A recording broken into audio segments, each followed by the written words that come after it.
Assalamualaikum warahmatullahi wabarakatuh. Bertemu lagi dengan Ustadz Anwari dengan kisah para nabi dan rasul. Ya, anak-anakku sekalian, sebelum kita mulai pembelajaran, yuk kita baca doa dulu. Bismillahirrahmanirrahim. Rabbi shrahli sadri wa yassirli amri wahlul 'uqdatam min lisani yafqahu qawli. Birahmatika ya arhamar rahimin. Anak-anakku sekalian, yuk kita simak pembelajaran ini dengan baik ya, biar kita mendapatkan ilmu yang barokah. Nah, kita mendapatkan apa? Ilmu barokah. Anak-anakku sekalian, yuk kita mulai pembelajaran, yaitu kisah Nabi Hud alaihi salam. Teladan Nabi Hud alaihi salam. Nabi Hud alaihissalam adalah utusan Allah Subhanahu wa taala. Ia santun dan berbudi luhur. Nabi Hud alaihissalam taat kepada Allah Subhanahu wa taala, ia tidak mudah marah. Ya, anak-anakku. Jadi marilah kita menteladani ya sikap dan budi pekerti para nabi ya alaihissalam. Ia adalah santun dan berbudi luhur. Ya, santun dan berbudi luhur ya, harus sopan, harus dengan budi pekerti yang baik ya, terus taat kepada Allah, melakukan apa yang diperintahkan oleh Allah, melakukan sholat dengan baik ya, melakukan sholat tepat waktu. Terus ia tidak mudah marah, marah kepada kedua orang tua dan marah kepada orang yang lebih tua ya, tidak mudah marah, harus menjadi orang yang sabar. Anak-anakku sekalian, ayo kita bersama-sama melihat video tentang kisah para nabi, yaitu kita di sini adalah kisah Nabi Hud alaihi salam. Yuk kita sama-sama menyaksikan.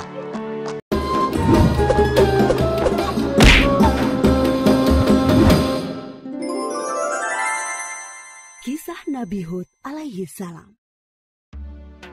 Setelah peristiwa banjir besar berakhir, Nabi Nuh dan pengikutnya memulai kehidupan yang baru dalam keimanan yang tinggi kepada Allah Subhanahu wa taala tanpa gangguan orang-orang kafir.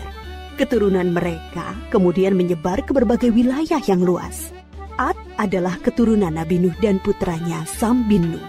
Keturunan Ad kemudian dikenal sebagai kaum Ad. Kaum Ad bertumbuh tinggi besar, kuat, dan cerdas. Mereka tinggal di daerah dekat Yaman. Kaum Ad dianugerahi Allah daerah yang subur, sungai-sungai yang mengalir, kebun-kebun yang luas, dan hasil bumi yang melimpah. Kaum Ad pandai dalam tata kota dan pemerintahan. Mereka mahir membuat bangunan-bangunan tinggi, megah, dan indah dari gunung pasir di puncak-puncak bukit. Mereka juga membuat benteng-benteng yang kokoh dan saluran irigasi dan kolam-kolam. Ternak mereka pun berkembang dengan baik. Dengan anugerah Allah yang luas dan kerja keras mereka itu, kaum Ad menjadi makmur dan lebih maju dari kaum lainnya, serta lebih disegani. Hal ini membuat mereka sombong dan bermegah-megahan. Mereka menilai kemuliaan berdasarkan kekayaan dan kekuasaan. Pada mulanya, mereka adalah kaum beriman yang menyembah Allah. Lama-kelamaan, mereka mulai menyembah berhala dan patung-patung dari tokoh-tokoh mereka. Berhala yang mereka agungkan adalah Syamut dan Al-Hatar. Mereka menyerang kaum-kaum yang lain di sekitar mereka. Mereka selalu menang dalam peperangan. Mereka berlaku kejam dan sewenang-wenang terhadap para tawanan.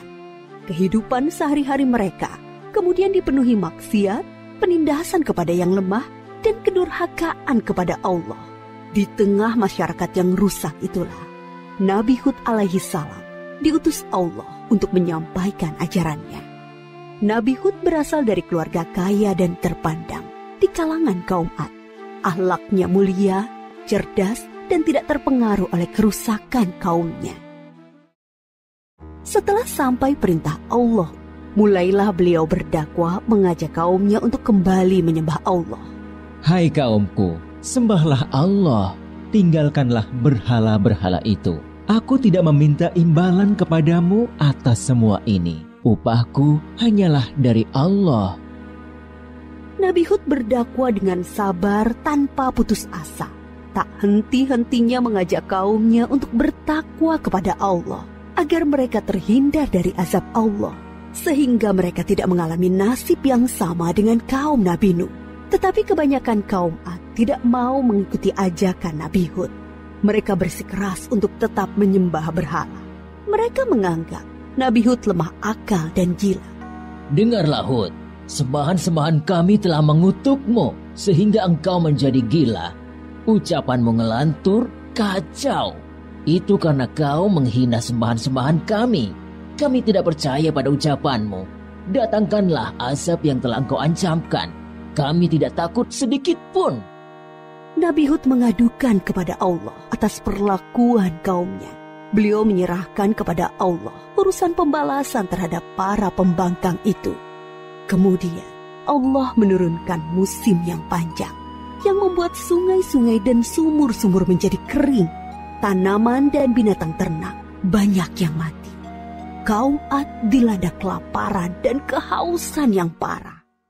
Keadaan ini berlangsung beberapa tahun. Nabi Hud terus mengajak kaumnya untuk kembali menyembah Allah. Wahai kaumku, mohonlah ampun kepada Allah. Niscaya Dia akan menurunkan hujan yang lebat dan menambah kekuatanmu. Tetapi kebanyakan dari kaum Ad itu tetap pada kesesatannya. Mereka memohon-mohon pada berhala itu untuk segera mengakhiri kemarau dan menurunkan hujan. Mereka tetap tidak mau menyembah Allah.